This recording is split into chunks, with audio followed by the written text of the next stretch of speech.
And welcome to Hero Power. I'm your host, Avantes, and as always, I'm joined by my co host, Matt at Arms. Greetings. No, I'm not going to steal it this week, Zeroshio. I swear.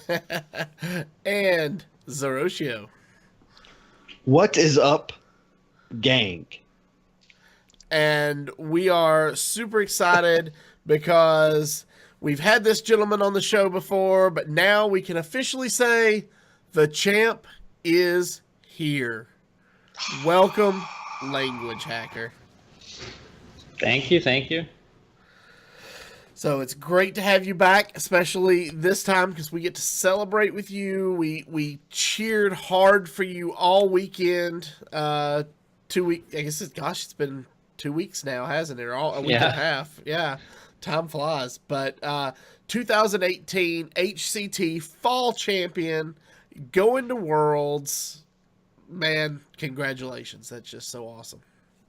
Thanks. Yeah, it's been pretty incredible. It took a full week or so for it to finally sink in to the point where I didn't keep thinking back. Did that actually happen? Was that real? Well, and we're finally getting to the point where it's yeah, I guess it was real.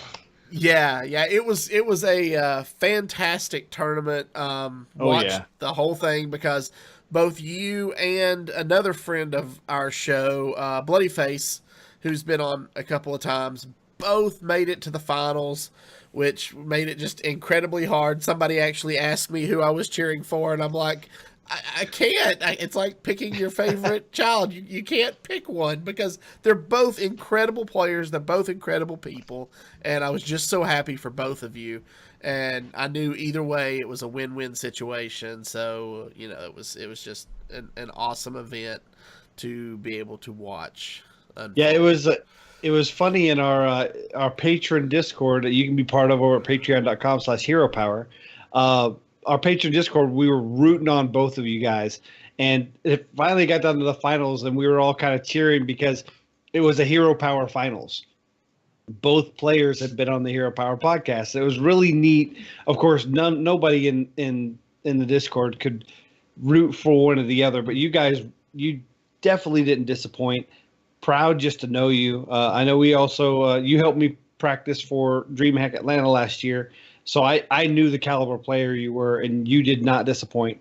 Congratulations and very, very good job. Thank you very much. Yeah. All right, so we've got a few questions for you. Obviously, I'm sure we're not the first podcast you've done since winning, so I know you've probably answered some of these. So we're going to try to keep it pretty brief. But so you said it took about a week for it to finally sink in. So how does it feel now that you've secured your spot for Worlds? The answer is always going to be cliche because it feels absolutely incredible. It feels, I feel genuinely happy, and it's wonderful. At the same time, there's a huge sigh of relief because all the competitive players, the whole point of doing the whole year, the tour, everything is to get to playoffs and the championships and then finally Worlds. So having made it all the way to Worlds, it's a huge sigh of relief. And it doesn't mean, we can let up and it's over. But for the next few months, it's definitely given me some breathing room. I technically don't have to, play next playoffs or qualify again. I'm still gonna, give it my all when it comes to that. But there's a lot of pressure off for the next couple of months before the preparation for Worlds picks up, and then the pressure's on again. Yeah. Talking about that real quick. The preparation. I'm a follower of your Twitch channel, and I've been watching you over these last couple of weeks since you won the championship, the fall championship. And I'll tell our listeners here right now, you are definitely a consummate professional.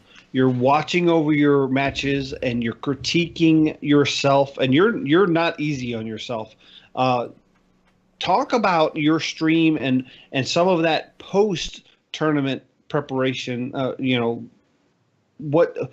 Why do you do that? And is it something that helps you in the long run? And do you think it's something that will help you when you get to Worlds, that kind of both pre-tournament and post-tournament preparation? This is actually a good question. I'm glad you asked me this. Historically, one thing I have done very, very, very infrequently is review past sets. And I think it's a very important thing to do so. And I just, for some reason, I had never done it. And now that, I don't think winning prompted me to do this, but at some point in the past couple of weeks, I realized, hey, this run was great, but there were some definitely rocky turns, game sets, and it's hard to think back on those sets after the event, remember them perfectly clearly, and say, oh, that's what went wrong, or no, my opponent just got lucky and drew really well. So I think taking the time to kind of reflect and say, hey, yes, I made some mistakes.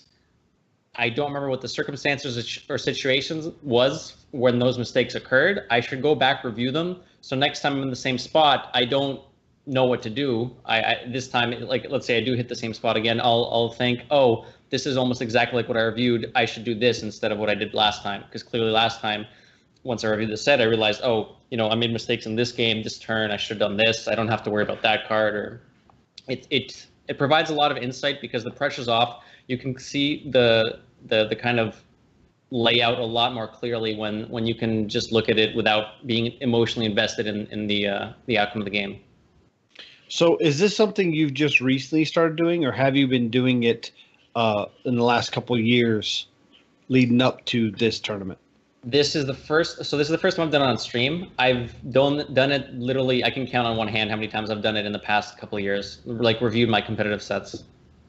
Well, it's definitely paid off because we've talked about this when you were on the show before, but just to kind of remind some of our listeners, you were top 16 at DreamHack Austin back in 2017, and then you top 8'd this year. Is that correct? Correct, yep. So now you've gone from top 16 to top 8, and then you do really well at the seasonal playoffs, qualifying for Worlds, go to Worlds against 15 of the top players in the world, not just your region, in the world, and you win it all. That doesn't happen just from your regular routine. You have to change things up and try something new. And this is obviously something that's good in your repertoire. Is this something you will try to do in the future? Yes, 100%. I mean, I knew during the tournament that I've been making misplays, and that's it's hard to play completely perfectly, and mistakes happen every now and again, but I felt like the number of mistakes that were happening were much more than like the acceptable amount. It wasn't like, oh, I haven't been in this situation before, I have no idea what to do. That doesn't happen every game. So I felt like reviewing it would help me just get past these missteps. And I think it has. I know you said you were watching me. I felt like I got a lot off my chest and sort of, what's the word? Like, I kind of admitting that I wasn't playing perfectly. And yeah, I think using this going forward, it'll definitely help me prep for Worlds and other tournaments coming up. And a lot off your chest is kind of an understatement, because watching your stream, there are times you're like, I'm stupid. What did I even think there? And to be that kind of candid and honest with yourself is a skill not a lot of people are willing to do. Pride begets a lot of us, especially when we're competing at a high level. So it's really awesome that you take that time. Speaking of your preparation, kind of describe the thought process you went over with coming up with your lineup that you chose going into the Worlds. So just to clarify, it's the Fall Championship, not World Championship yet. Yeah. Well, you don't know a third of the cards that are coming out yet, so yeah. Yeah. We were announced the groups we were going to be in, so I knew the other 3 players, my initial group for group stages. And the main thing you want to weight in your lineup in terms of what you're preparing for is the 3 players in your group. Because the first thing you have to do is get out of your group, and then you just have to win 1 set, and then you're at Worlds. So the most important thing is getting out of the group. I did a bit of research on the other 3 players in my group. I went over lineups they had brought to playoffs, archetypes they tend to favor or have used over the past year, and kind of what the meta is recently to kind of guess what my opponent's lineups could be.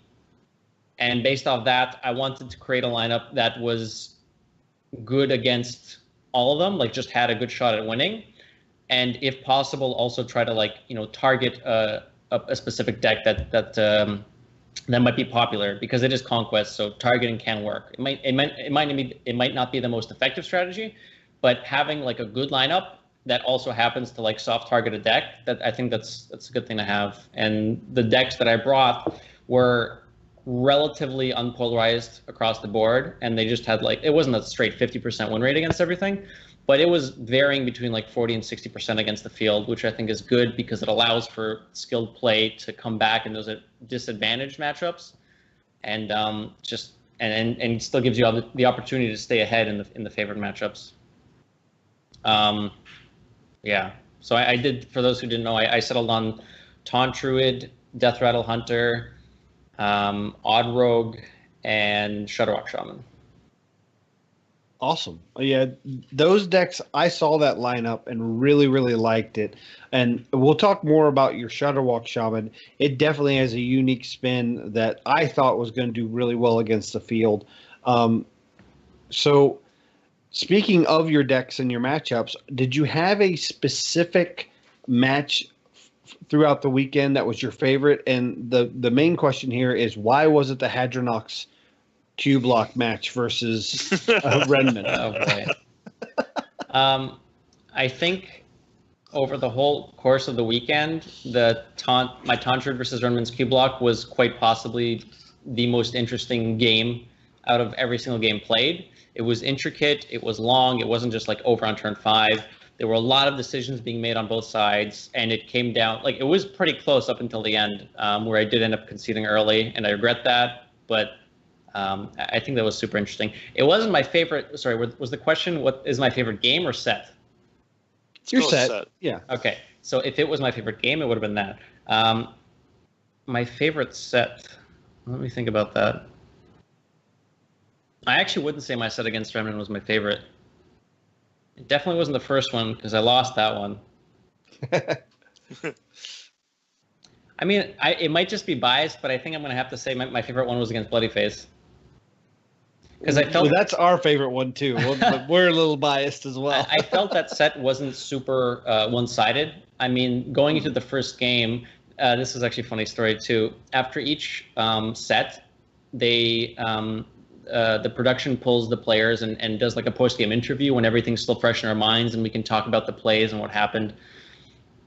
And when they brought us off after that set, the guy asking me the question, the interview question, told me, now, both of you guys didn't look at each other during the first game. You guys were really focused on the cards that were coming up, the mulligans. This was my Taunt Druid versus Bloodyface's Zulok.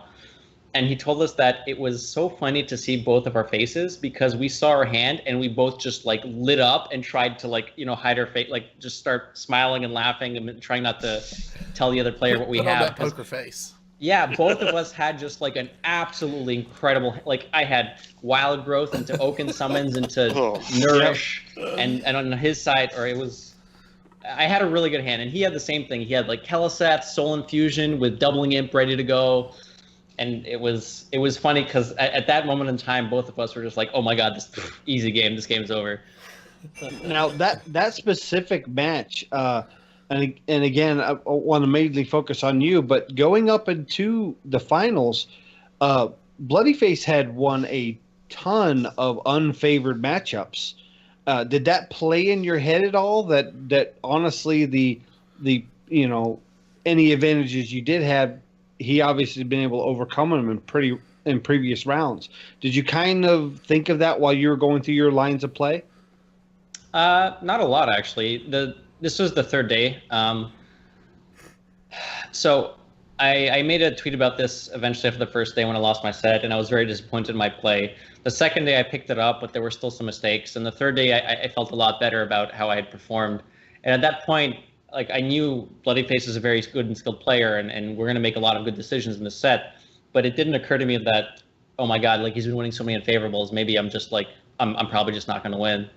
I think in the set we were close to even in terms of the percentage to win. so I wasn't too concerned about the favorable unfavorable. But I knew at that point I had been playing well enough. I still had made some mistakes, but I was playing much better than I had earlier on in the tournament, and I was happy about my chances going in. So it didn't actually faze me too much. Awesome. So I gotta ask. So when you made top 4, and you're squaring off against Just Saying, probably the guy on the hottest streak right now, was the pressure off? Like, okay, I'm good here, or were you like, okay, let's just win this whole thing? The pressure, it was kind of funny because of what that entailed, the fact that I had qualified for Worlds at that point, the rest of the tournament, it didn't completely escape my mind, but it was already in the back burner. Like, I've made it to Worlds. This is incredible. Like, this is the entire build-up.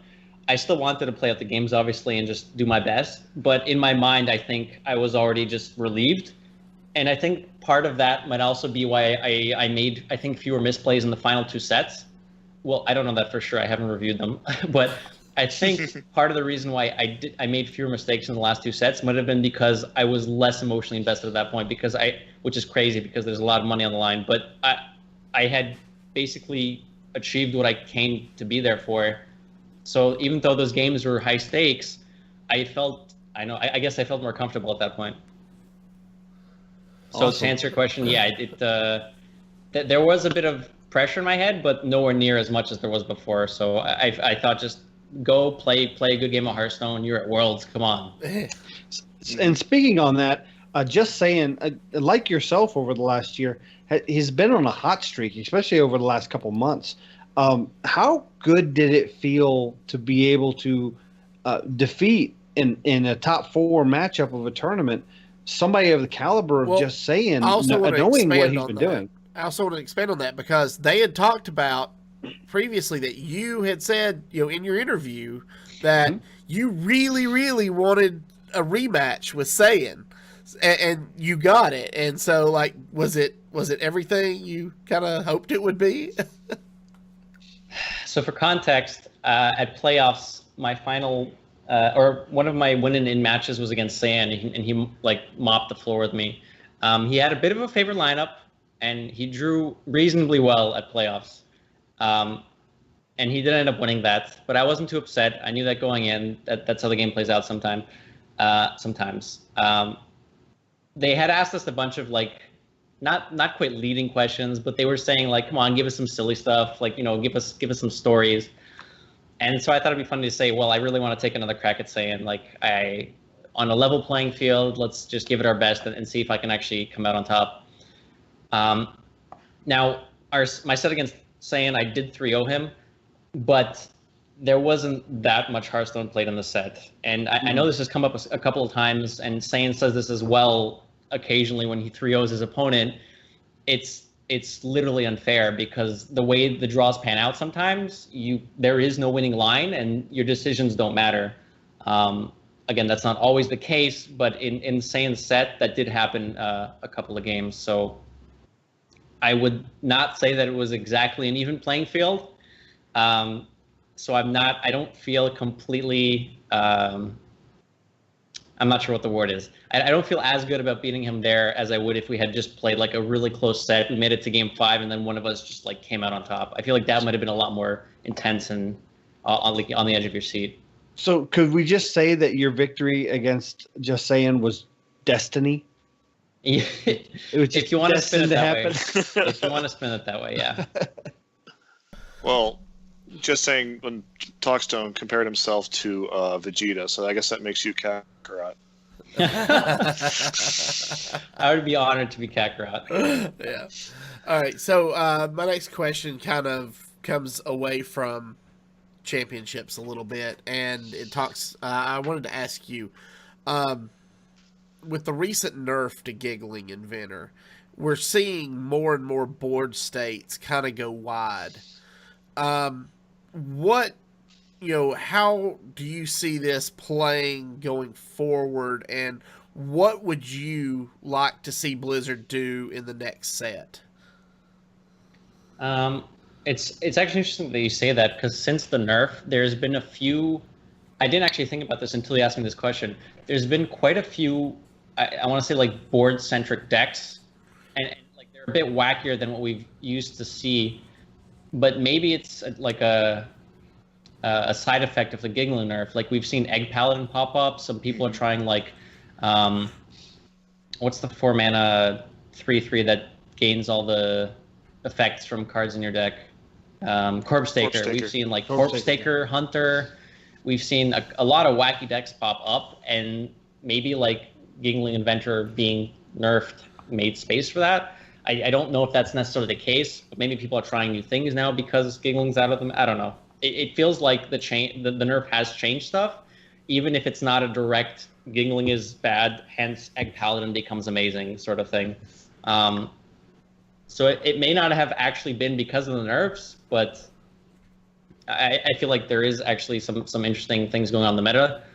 In terms of what I want to see from Blizzard in the next set, I really enjoy when they bring on new mechanics, and I understand that's really, really difficult to release like a nice, new, clean, really thoughtful mechanic.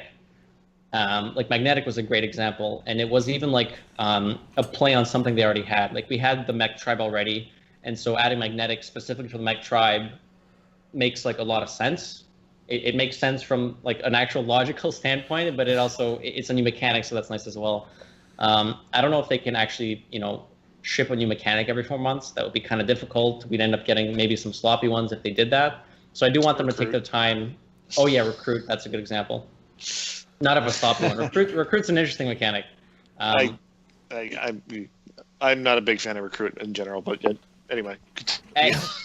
Just to go on that tangent, I think some of the recruits we have right now are a bit too powerful in the way they can be abused, but I think the idea is interesting.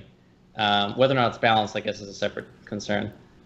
I like to see new mechanics, like maybe take the game in a slightly new direction. Okay, cool. Yeah, we will be finding out hopefully pretty shortly because BlizzCon is right around the corner. I think most people, I know Zeroshio is flying out to California next Wednesday.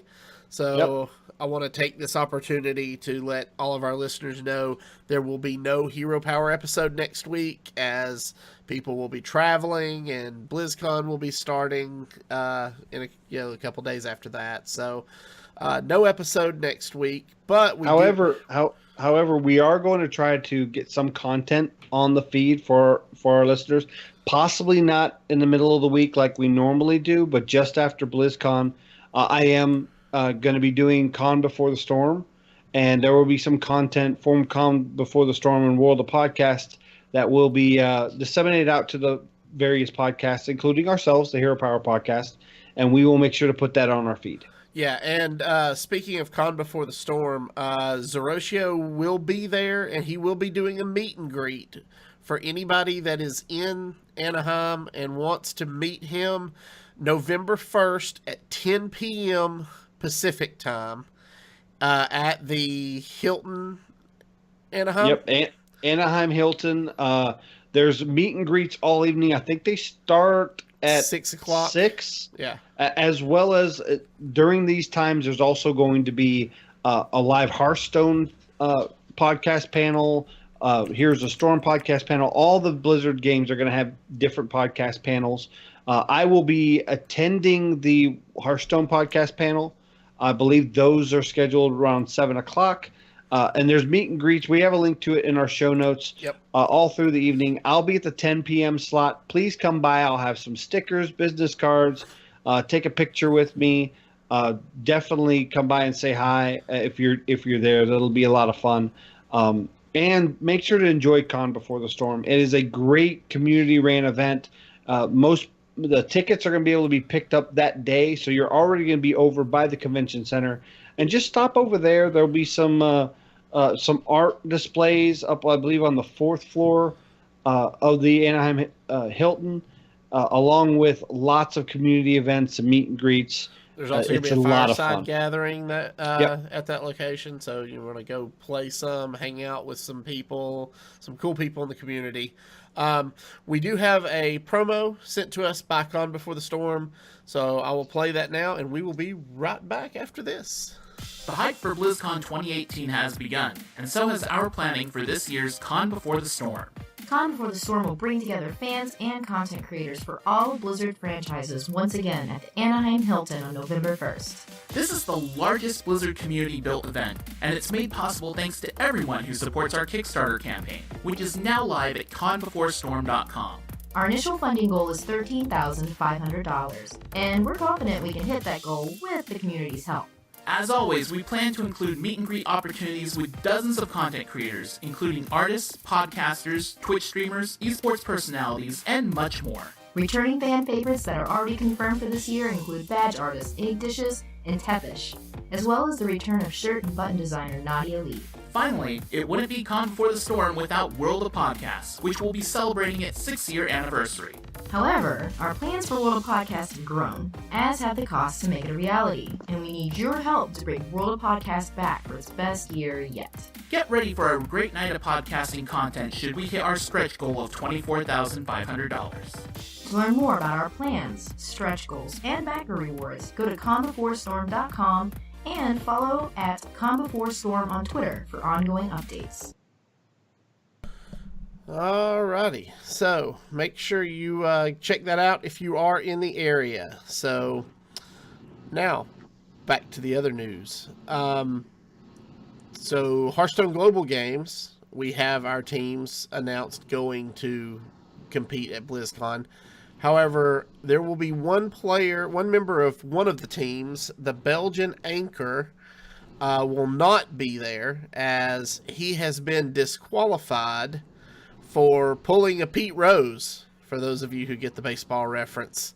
Basically, he found, somebody told him about a website where you could go and bet on esports, and so he bet on his own team to win a game, and they did, and, well, that's kind of not allowed. Especially if you're playing, because it could cause issues.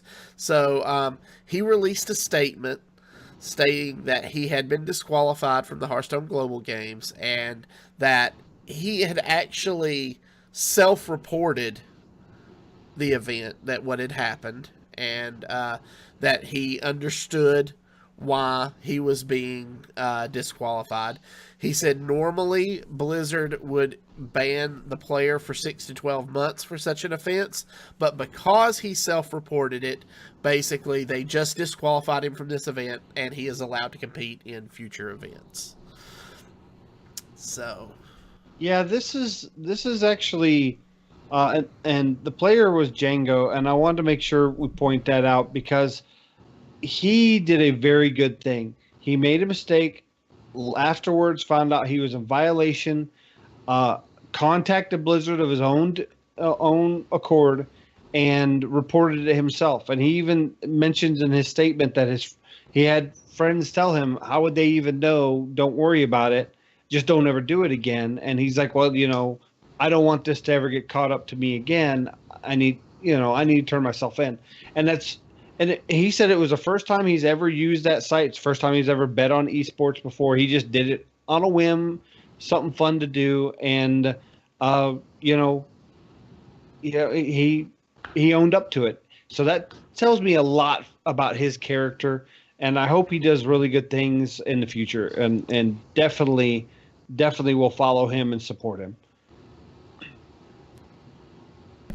Yeah, absolutely. So our next bit of news is, we talked about this a little bit last week, is the Gold Rush took place this past weekend, and we have our winner. I'm going to totally probably botch his username, but Joldaboth? Close enough. Sounds right to me. Earned 5,025 gold through the arena. The goal was the first player to reach 5,000 gold. They actually had 3 hit 5,000, but I guess he hit it first and took the win. So that was a pretty cool event. It was something a little different. not something that we had really seen before. So it was cool that he was able to win this. Did it in only 5 days, 5,000 gold in 5 days. So on a relative it was on a new account too, wasn't it? Didn't they all start new accounts? Yes. Yeah, they all had start new accounts, and they expected that to happen with basically within this 2-week dual class arena period. The fact that it happened in 5 days, maybe they set the bar a little low, but still, it's awesome that these 3 gentlemen, like Jay, Educated Collins, and Asmo, all did it within hours of each other, quite honestly. Yeah. So it was pretty cool to see. And then that brings us to this week's Tavern Brawl, which is the Headless Horseman Rides. Now this is the same as it was last year. And the description is, it's time to battle the Headless Horseman. We'll arm you with the finest Hallows End costumes Azeroth has to offer. So you have 3 costumes to choose from: the Witch, the Pirate, and the Cat. The Witch allows your spells to cast twice if you have the mana. Basically, you pay double mana, they cast twice. Pirate costume, all of your minions are pirates. And don't do what I did and completely forget Patches is in the deck and end your turn before you attack with him. Well, he doesn't have charge. Oh, he doesn't have charge anymore. Well, that's true. Okay. He is no longer in charge. And the Cat costume, which if the opponent's minions survive damage, summon a 1/1 cute cat. So go play Tavern Brawl if you want. Get the pack. Now, unlike last year you just played and you got the pack. This year you have to actually win. You have to defeat the horseman to get your pack. And this one's pretty hard. This one's pretty difficult. I've heard people saying they had more success with the pirate, more success with the witch. I got it with the cat costume. So yeah, it's just a matter of remembering that there's 2 phases and not killing yourself in the first phase. That's right. right. I didn't remember that, and I basically went all in for lethal, and then the 235 head popped out, and he had lethal on board. So I was like, oh, yeah, that's a thing. Yeah, this is tough. It took me, I think, 7 games to finally get a win, and I got it with the cat. And it definitely is. Has anybody else tried that Tavern Brawl today? I haven't picked it up yet. Yeah, I'm excited to do it though. I really like the thematic ones. Yeah, they're a lot of fun. I've tried it 5 times, have yet to beat it. The first couple of times, I completely forgot about the second phase. Got him down with only like 6 health left, and then the head beat me down. So I got it first try. I got lucky. So all right, well that brings us to this week's deck of the week, and since we have Languagehacker on the show, we are focusing on one of his HCT Fall Championship decks, and that would be the Shaman Shudderwok.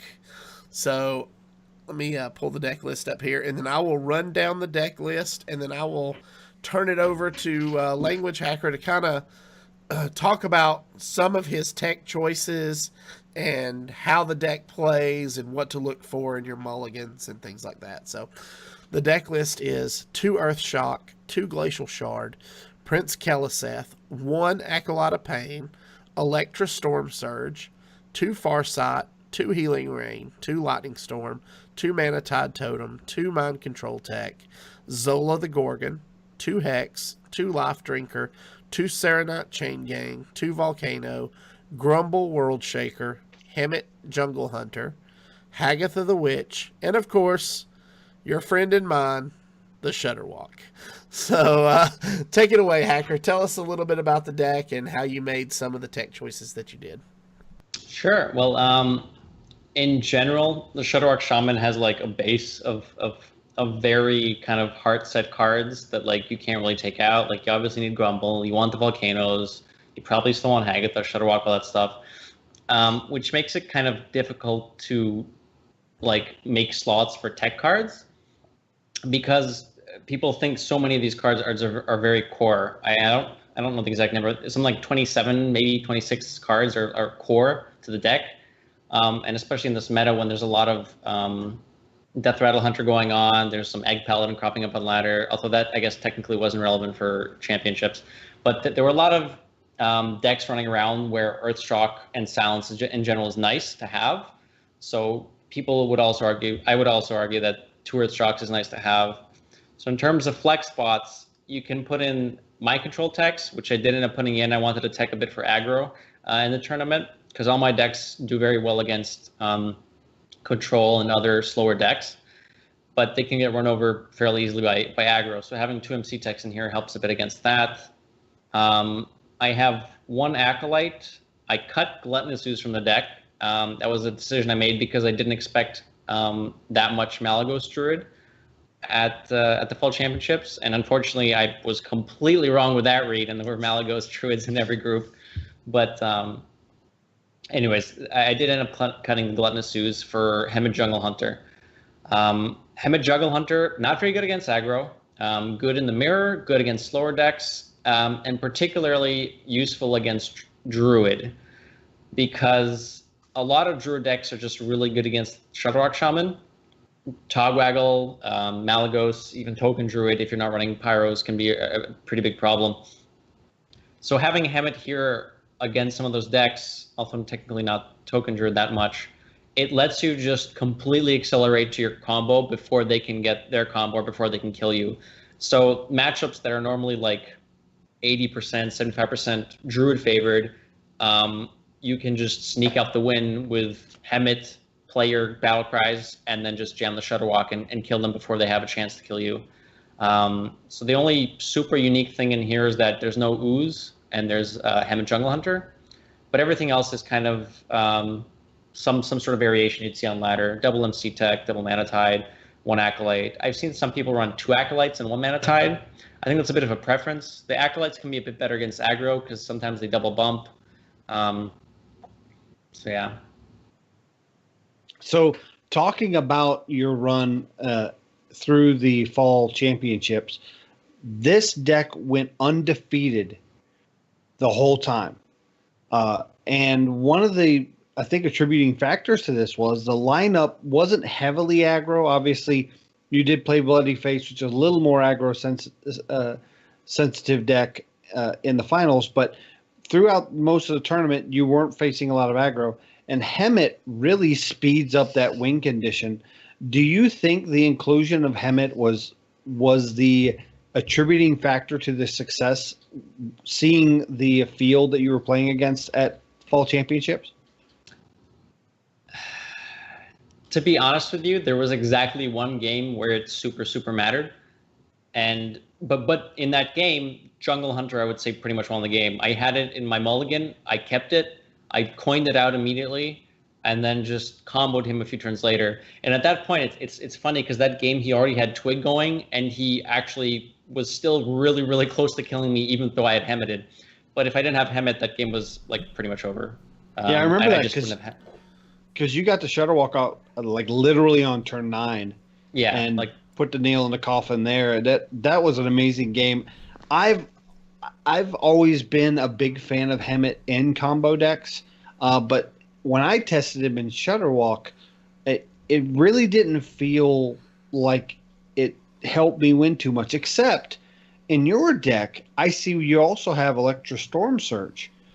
And seeing how well Electra Storm Surge works with Healing Rain and Lightning Storm, that I never tried before.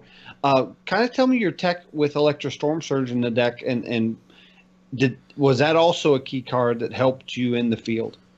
Electra Storm Surge, actually glancing over this, I didn't even realize that this actually isn't a card that people run in every single deck. Some people like to run Sandbinder, which guarantees pulling a Shard or a Grumble if you haven't already drawn all 3 elementals.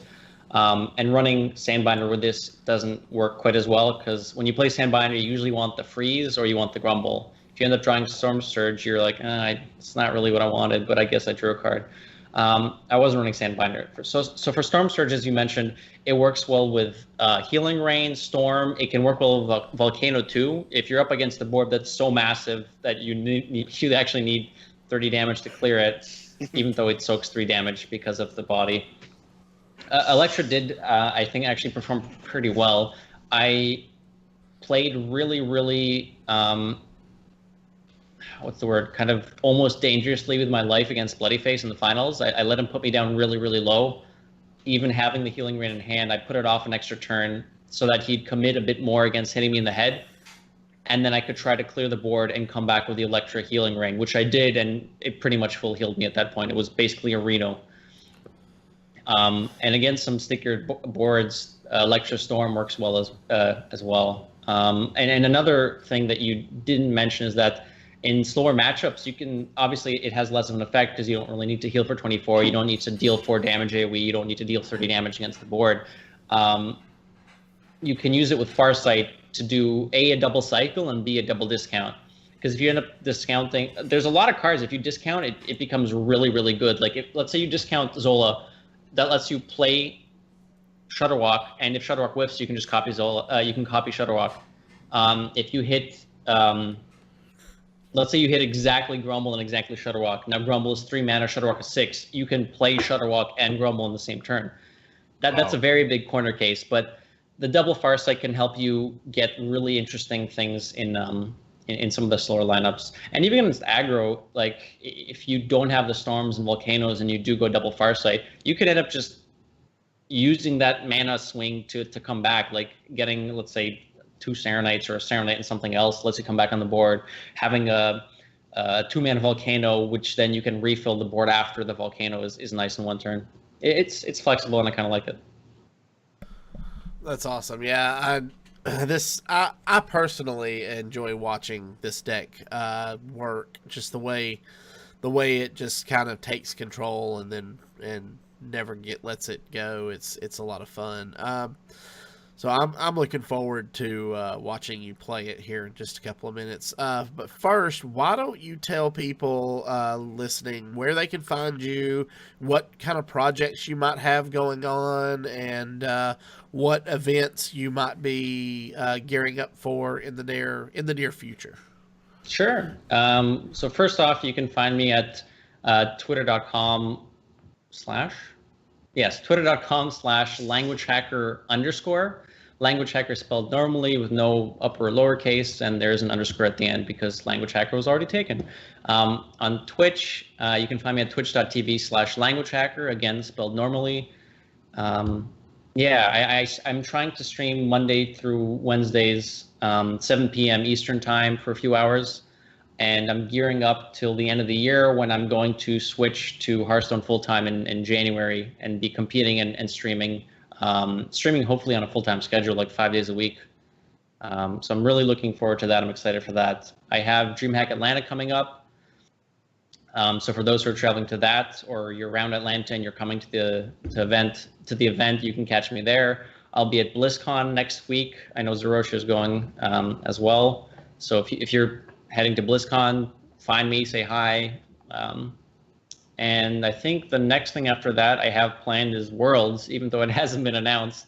But yeah, beyond Atlanta, I don't have stuff planned. There's a couple of tour stops being announced. Like I know Philadelphia was just announced, but I haven't decided if I'm going to that yet. I'm still kind of finally getting back into real life after the Fall Championships, getting back on my normal schedule. Yeah, that's cool. And I know you enjoy the Dream Hacks because you really enjoy the last man standing format, don't you? Yeah, I like Conquest feels kind of clunky at times, and Last Year Standing, I feel like there's a lot of good analysis you can do. It's not very cookie cutter sort of lineups. There's a lot of thinking outside the box, and you'd see a lot more lineups that you definitely wouldn't see in Conquest. Cool. So yeah, check him out if you guys are going to those events. Look him up, say hi. Super awesome guy. You guys will love hanging out with him. So, all right. With that said, if you're joining us on Twitch or YouTube, please stay tuned for this live play portion. We're going to watch Languagehacker pilot this deck, and it's going to be a lot of fun. If you are listening to us via our audio podcast, we'd like to thank you for joining us. And remember, you can follow us on Twitter at HeroPower_cast and find all of our past episodes on YouTube at youtube.com/ECMMOGamers or on our website at heropowerhs.com. If you do enjoy the show, you'd like to help support and improve it, or if you would like to join our patron-only Discord, you can get information about that from patreon.com/heropower. And we'll see you all again next week. And don't forget to use your hero power.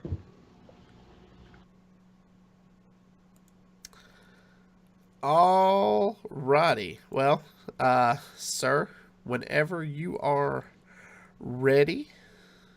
Sure. See, the best thing about Hackath is you don't have to forget to use your hero power; it just happens automatically. It's actually funny. True. At one point, I forget what the meta was, but I was actually running Mindbreaker in Shudderwok Shaman. Ooh, wow! That sounds like Witchwood. Yeah, I think it was just one. Actually, it might not have been Shudderwok at that point. Was it Shudderwok? I don't remember what I was running, but there were Mindbreakers in there.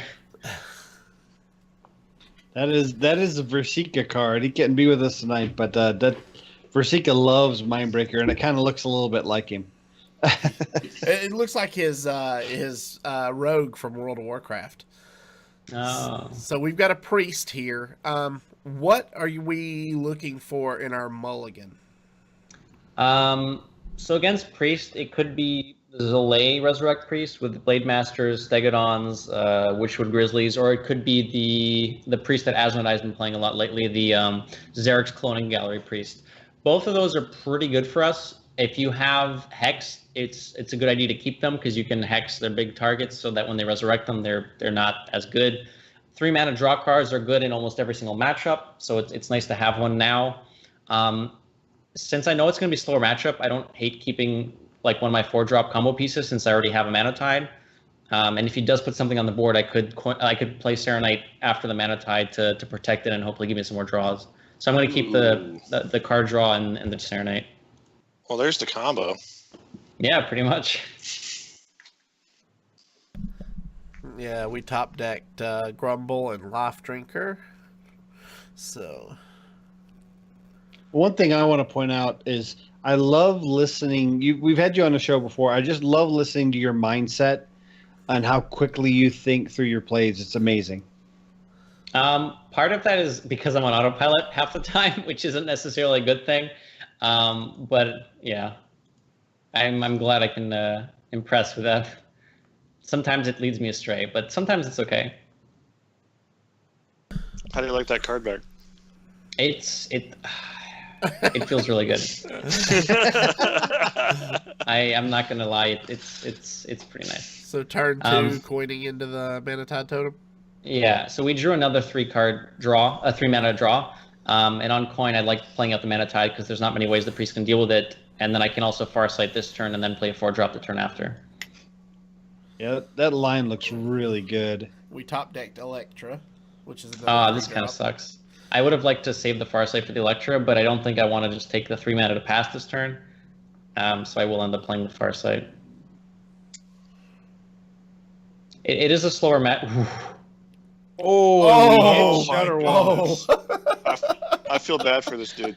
I was going to say, it's a slower matchup, so you can afford to go a bit slower, but if it's Xerix, he could just kill us on like turn 10 or 11, so I don't want to take too much time to get everything online. And see, right now you have pretty much the whole combo in your hand.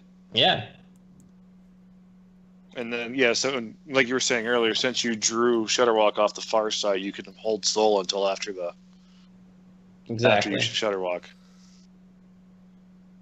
I'm actually kind of hoping he's Dragon Priest and clears our board. I'm probably going to end up Earthshocking my Mana Tide because I don't want to draw too much.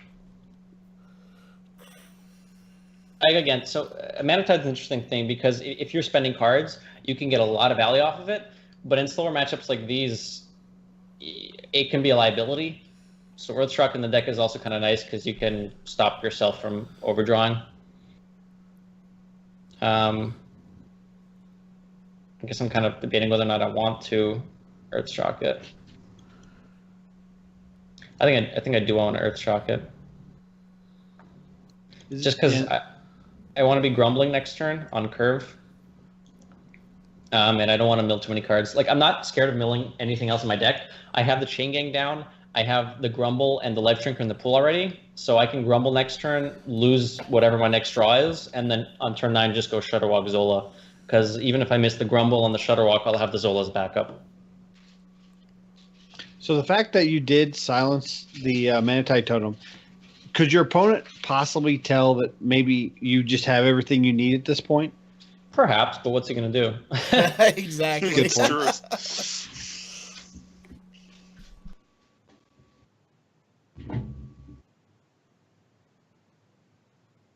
It's actually really fortunate. We drew the second Chain Gang, so we're going to have like the full combo. Now, we are going to burn a card, but at this point, we really don't care, right? Because there's nothing that's going to burn that's going to cost us any major problems. The thing is, if he just has Zerg's Cloning Gallery, we can just lose. Fortunately, he doesn't.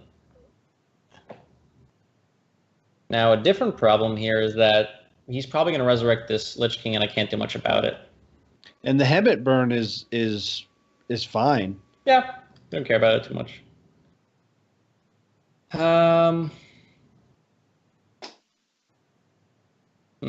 Ironically enough, I could just go Shudderwok here and then Grumble, which is kind of interesting. I'm trying to figure out if I actually want to do that. Probably not. I can just wait. I guess another question is, do I actually want to kill his Lich King? Because he could just summon another one. I guess I'd rather not. Because the Overload doesn't matter if I do Storm this turn. But killing it doesn't accomplish too much. Because if you so quickly get it out here, I don't have the Hex anyways. If I had Hex, I'd obviously Hex here. But I'm so close to the combo that I don't think 1 or 2 Lich King cards is going to matter too much. So you're just, at this point, you're just investing more into the combo. Yeah. So you pointed out when you do reduce the Shudderwok, you can combo it with Zola just in case you whiff on the combo? Yep. Is that something you're going to consider? Yes, that's why I'm waiting. I'm not going to play Shudderwok next turn unless he doesn't clear my Grumble. If he doesn't clear my Grumble, then I'll probably just Shudderwok because I have 6 mana no matter what. If he doesn't kill Grumblewok, if he doesn't kill Grumble, I get Grumble back to my hand for 1 mana, and then I can Grumble the Shudderwok that is on the field. If he does clear the Grumble, then I'll wait till turn 9 just to make sure I can go Shudderwok and then Zola, so I have another one as a backup.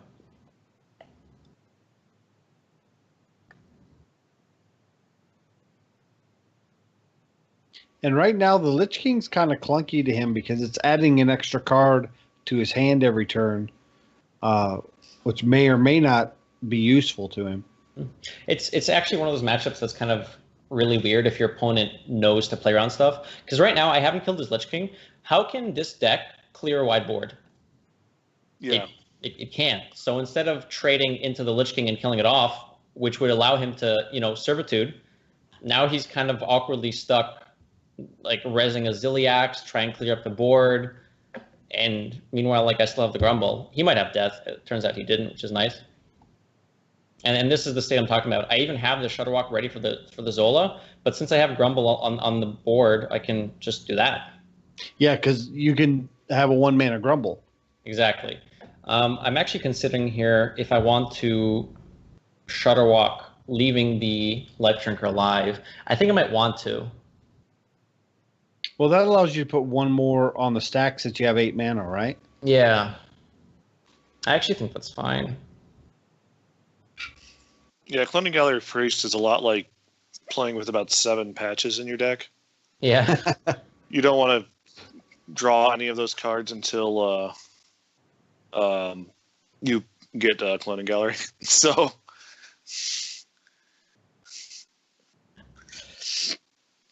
Oh, this is gross. Well, yeah, Grumble first gross. happened. That's fine.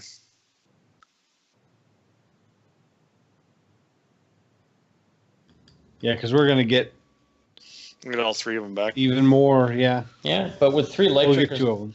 with 3 Life Drinkers in the pool, each Shudderwok does 9 damage right now, and I have the 2 guaranteed, so if he doesn't kill me this turn, he's effectively dead. Yeah. Okay, I didn't mean that seriously. Oh, no. Dear. Does he have it? No. He might actually have it. Does he?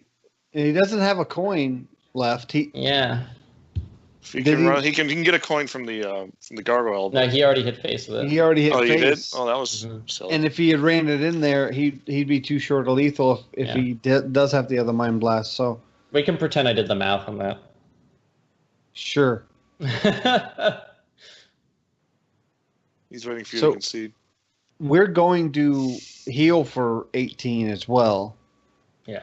On top of that, we have Healing Rain if we need to. Of course, we should. If we get one, dead. He's dead. We haven't played Zola, so no matter what, even if the Shudderwok I play first doesn't grumble, if it grumbles immediately, I have the second Shudderwok already on the board. So you'll all you need is 3 Shudderwoks and you win. Yep. So yeah. Yep.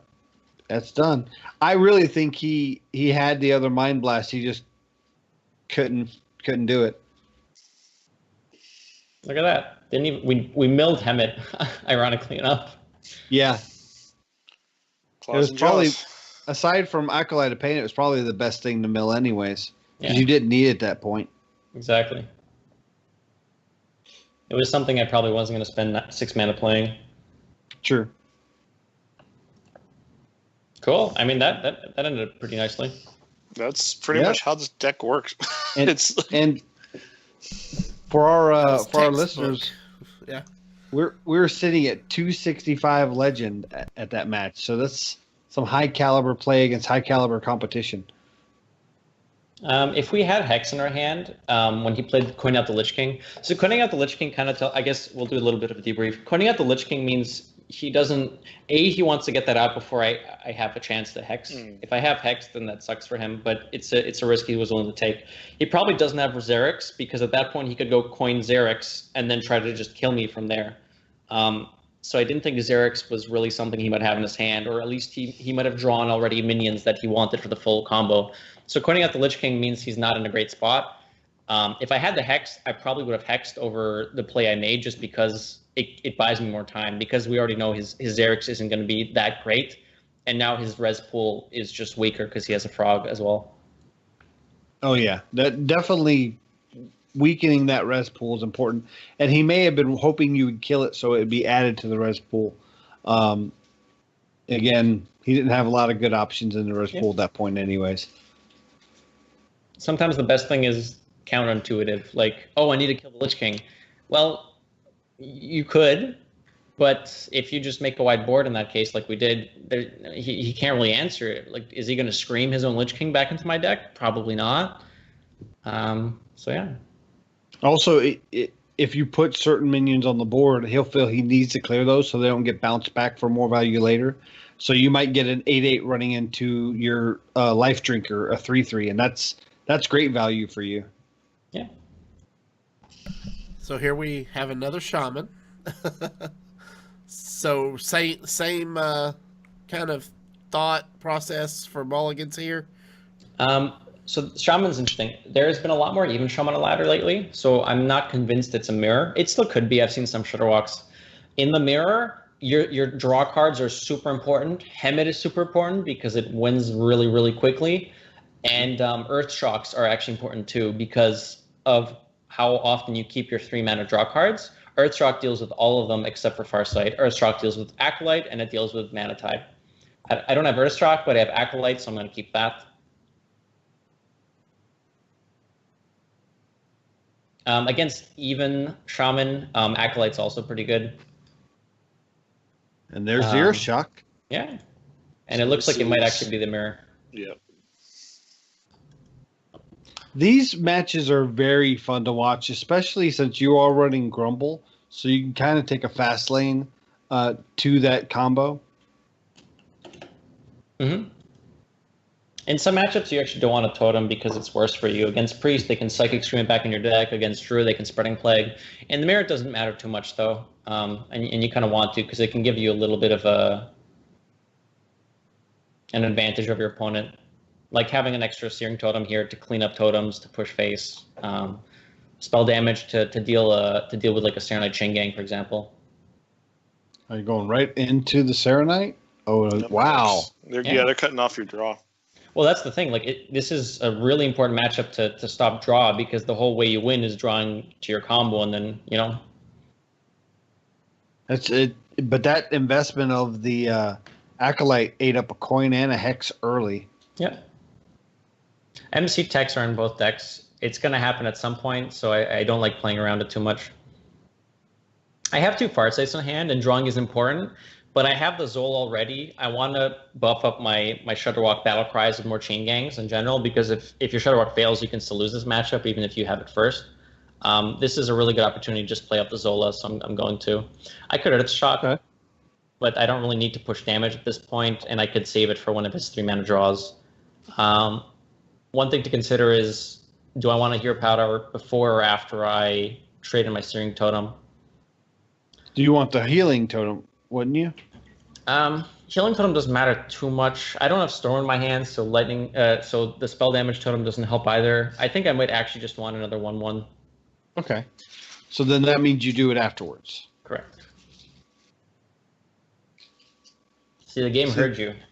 That's a line I wouldn't have thought of, because I would have been going for the Healing Totem. But you're right, in this matchup, a 2-1 versus a 2-2 really doesn't matter. Yeah. And also, I mean, yeah, that's the thing. The 2-1 versus 2-2 doesn't matter too much. If he's storming this board, it's gonna get, it's gonna die anyways. He's running your list. Maybe.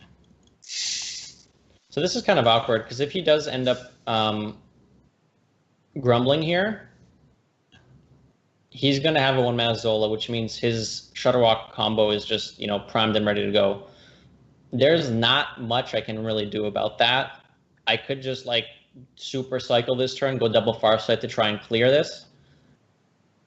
But it doesn't look like he's drawing, and I know I have draw cards left in my hand, so I could take it a bit slower and just play the Chain Gang. Maybe try to save the Farsight for Electra if I find it, or wait till I have a turn where I can't actually do anything. If he grumbles this, it kind of sucks, but oh well. Was there a line to try to roll for the Air Totem and maybe Earth-Shocking the Zola so you can't get it, or is that a little bit too greedy? I think that's a line. I don't think I need to do it, though. Well, there's the grumble. So we do want this Hex, because if he Zolas this, it makes it even more likely that, everything works out. Also, it's a 7/7, which is kind of annoying. So I'll Farsight first, see what we got. MC Tech doesn't help too much. Do I want to save it, or do I want to play it out for board? I've played... He hasn't played either of his Serenites yet. This is true. I could hold it.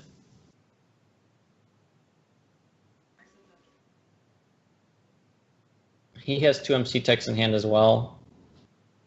Yeah, and we're probably going to want to play a 4th minion next turn with the Life Drinker.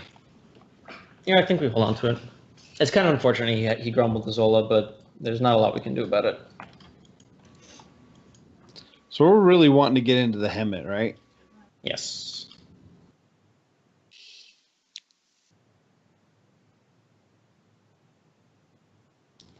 Yeah,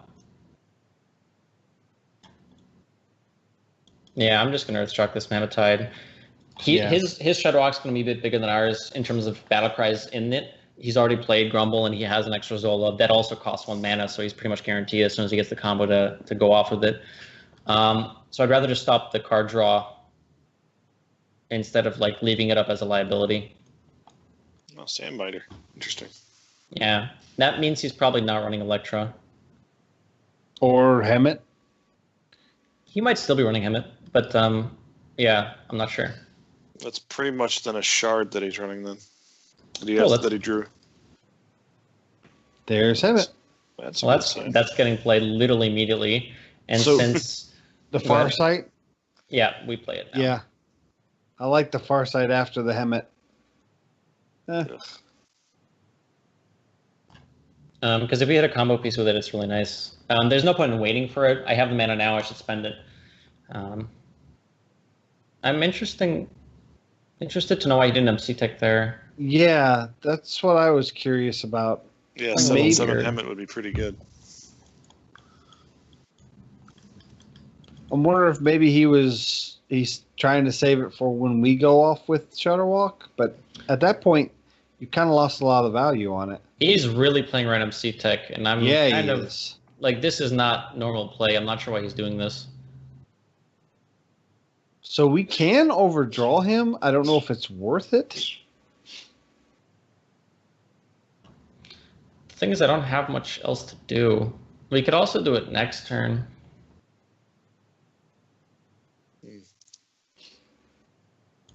That's true. Like, it only matters if it's exactly Shudderwok, and I'd rather not give him 3 cards. Yeah. We're 7 cards ahead in fatigue, but I don't see this being a fatigue match. I don't mind the Hex here, though. Yeah. I'm actually going to clear up, too. Stop the Mana Tide as well. Like, we've already simplified our deck enough. We just need to draw Grumble and Shudderwok and then go off from there. That's pretty much the only thing we can do. Because we have, 1 Life Drinker, 2 Serenites on the stack, because we Zolaed one? And we have a Zola as well. At this point, if he finds Shudderwok, we'd probably just lose the game. And there's not much you can do about it, but... Toteming doesn't help me too much. I'd rather just heal and keep this Mind Control tech a bit healthier. So we are healing just to have that board presence with the Mind Control tech and not the easy trade. Keeping the Healing Rain won't really help us. It looks like he has the Shudderwok, which kind of sucks, but that's okay. If he has that, I will likely concede unless I draw exactly Shudderwok. Yeah, he had it in his hand the whole time. If it grumbles first, it did not grumble first. Okay. Yeah, that's it. We could play out this game, but there's really no point. I don't have, even if I draw exactly Grumble, I can't play it fast enough to the point where we'll stay alive. Yeah, and even Shudderwok, it's so low that you even get a second Shudderwok, and at that point it's a 9-mana Shudderwok, right? Yeah. It's unfortunate. He played that really, really weird, and I'm not sure why he tried so hard to play an MC Tech.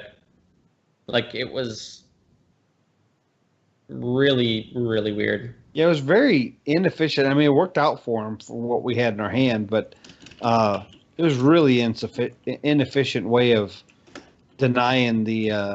and plus, even if we MC Tech'd, we're not really seeing a lot of value out of that MC Tech, to be honest.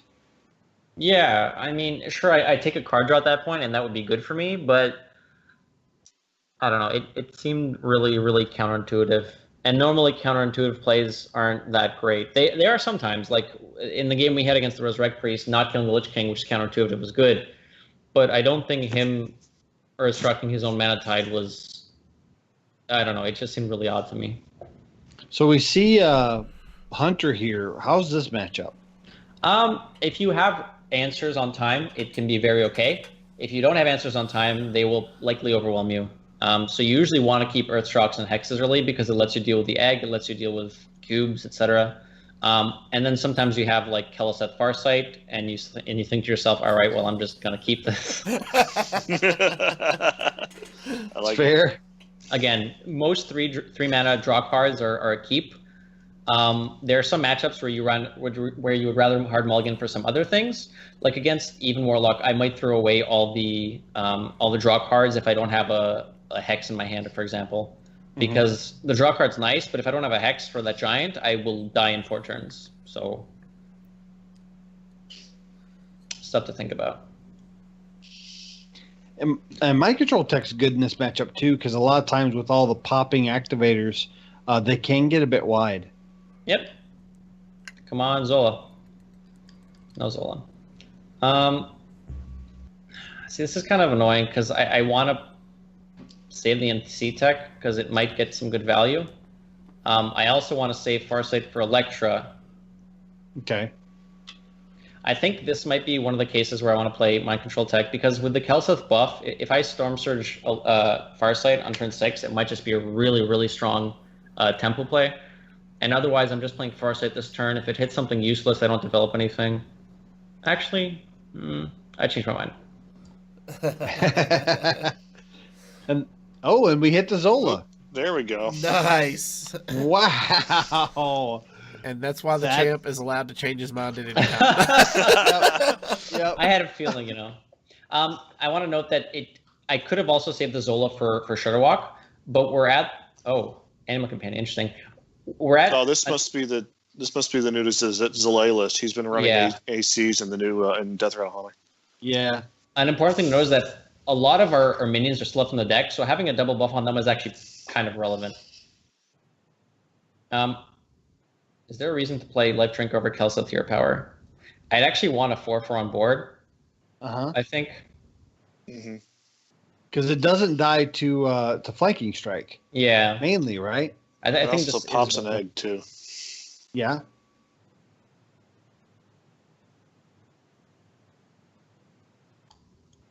You saved the activator, okay.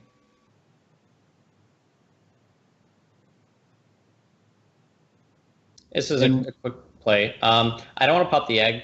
I'm sure he might have more activators. If he has more activators like an MC Tech, I have Electra Storm if I want to try for a big clear. Yeah.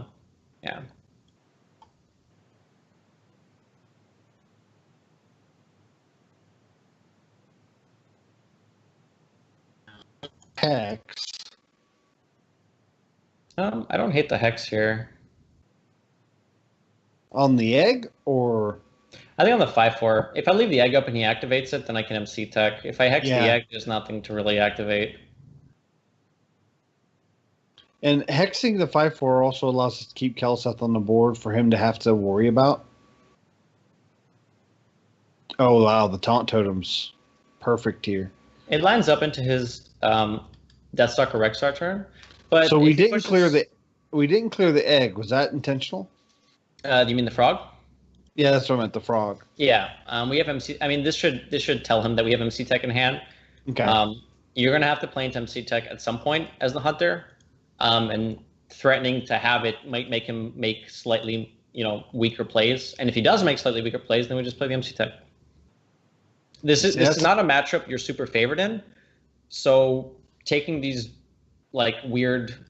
I don't even want to call them risky plays. Killing the frog doesn't really help me too much. I'm not going to have such a big board that I can contest his big minions. So leaving it up makes him play a little bit differently, and it also means it gives me the chance to just MC Tech something. Ooh, this is a good MC. See, and if we killed the frog, and this is the type of lines that, oh wow, that's good. Ziliax is good. Those are the type of lines that I like learning from. So I definitely would have played it differently, and ultimately, I don't think it would have been the right play.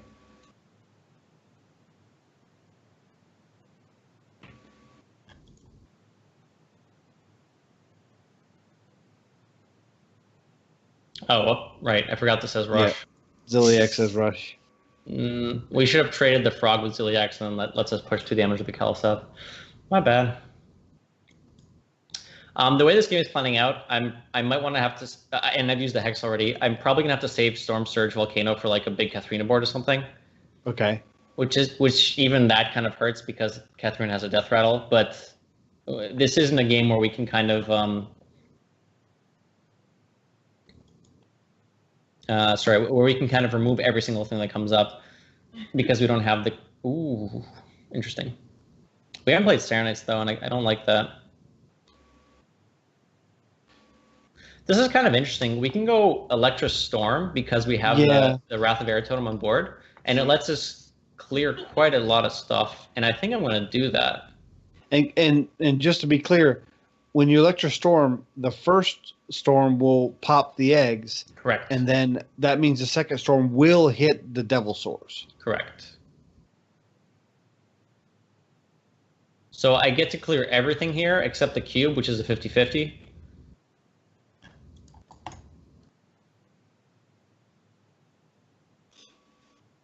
Okay, well, we managed to hit everything. I'm going to trade off Kelseth. I could consider saving MC Tech in case I draw. Actually, I can't even play Grumble next turn, so I'll just trade off the MC Tech and keep the bigger target on the board. So that worked out really nicely. We managed to clear literally everything but 2 eggs. So if he ends up having Mossy, it's a little annoying, but we even have the Volcano for the clear there. And he's used half of his activators already. Correct. I also don't think he has Katharina because he could have played it last turn. This is really nice. Wow. Ooh. Oh, man. No, this is okay. It's not the end of the world. No, I mean, it doesn't. Shock. Oh, yeah. Earthshock will clean that up real nicely. I'm trying to think how I want to do this. I don't even think I want to Earthshock here. This isn't really doing too much. Like, if I Earthshock one, he can always activate the other. So I'd rather save this in case he uses second cube or he plays, I don't know, Katharina. Yeah, I like that too, because if you do Earthshock one, he could eat it with a cube and then activate the cube to pop 2 fresh ones out anyways. He loses the Devil Sword. This is so awkward. Yeah. Like, I really don't want to just play... Like, the Shudderwok does a lot here, don't get me wrong. Like, the only thing... Like, if I had Serenite, I might even just play out the Shudderwok here. But because I don't have exactly Serenite, I'm kind of reluctant to play it. There's not a lot in terms of pressure on the board. Mm-hmm. So I think I'm going to take this a little bit slow. That's fair. Yeah, also there's an MC tech in here. So, like, if I don't draw Serenite in the next few turns, and I kind of have to take a, you know, a go-in sort of stance, then I will. But until he pressures me enough to where I need to, I'd rather just wait for that Serenite. Always is nailed Huffer both times. That's okay. Since he didn't clear the spell damage on this time, I might even just Earthshock the Huffer. I like that. Yeah, I could even... Shudderwok here actually isn't even that terrible. His hand's kind of awkward, so he might just have... These cards don't do a lot of stuff. I think I might actually just play the Shudderwok here. Plus you get 2 more Keleseth buffs in your deck. That's the thing. The Serenites are going to be huge. I could, with double Volcano in hand, he's drawing very awkwardly. I could actually just win with Hagatha cards.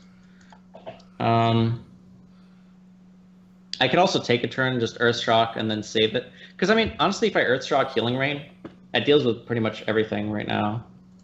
And I get a Taunt Totem up. I think I changed my mind again. I think I'm going to take one more turn. And I'll leave the Searing Totem up. If he has MC Tech, he has MC Tech. But I think they cut MC Tech from the deck. If I leave the Searing Totem up, it means I'm guaranteed to get a Taunt Totem every time if he doesn't kill any other totems. So, stopping damage is good. We also healed for a full 12, which feels really nice.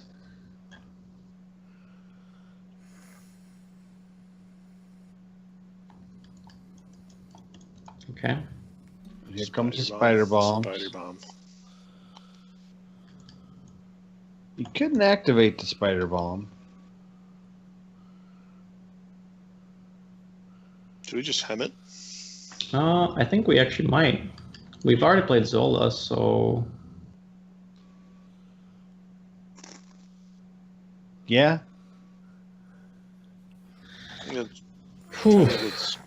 We do lose the MC Tech, but that's about it. There's an MC Tech in the Shudderwok. That's true. Yeah, I think I'm going to afford to do this.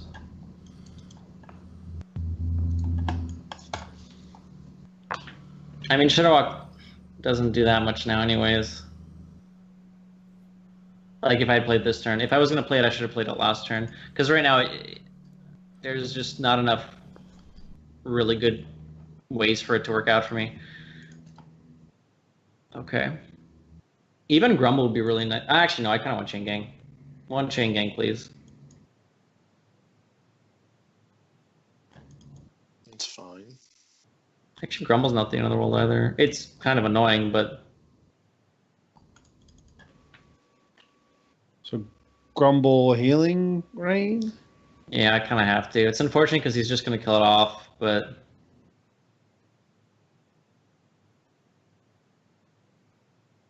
Blech, this is so awkward. Is Grumble that important with... I need the Chain Gangs as the problem, yeah, so until with that no Chain happens... Gangs.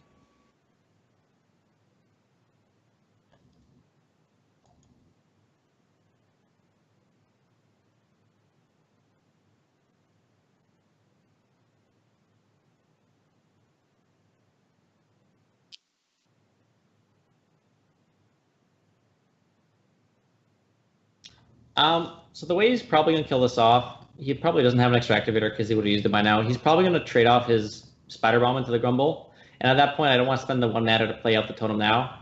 Because if I draw Chain Gang, I'm probably going to Chain Gang the 3 totems and then Hero Power for the taunt. Okay. So playing the totem this turn actually doesn't accomplish too much. Yeah, I was wondering why you didn't send in the searing totem, but now it makes sense.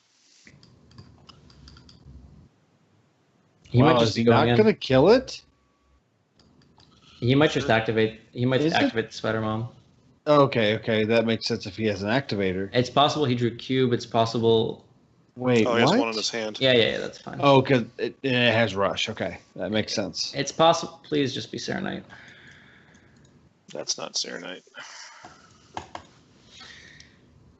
Whew. Okay. I kind of have to play Shudderwok now, unfortunately. And hope we get the Grizzle I hope we Guardian. get Shaw. We have Shudderwok with Rush. Well, that's true. 8/8 though. I don't know. Well, we could play out the Searing Totem if we got Shaw. Actually, we could do one more thing. The longer we wait, we needed a chain gang. These chain gangs are pretty huge, though. Yeah, especially 2 more buffs on them. So the thing is, by Kells have Shudderwok, we have one Glacial Shard going off. We have one MC Tech. We would have to get exactly the Shaw, and even then, it's not that great.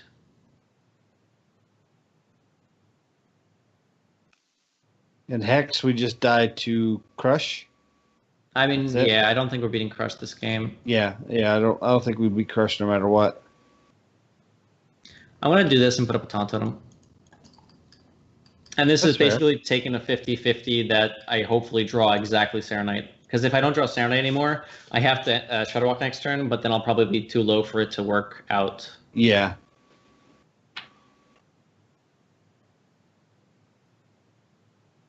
I'm actually not dead to...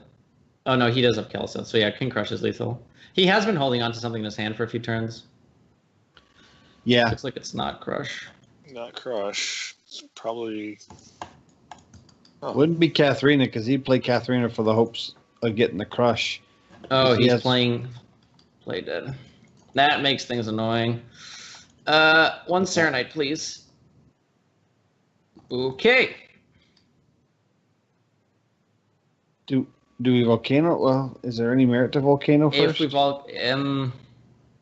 no. It's very unlikely it actually cleans up the board.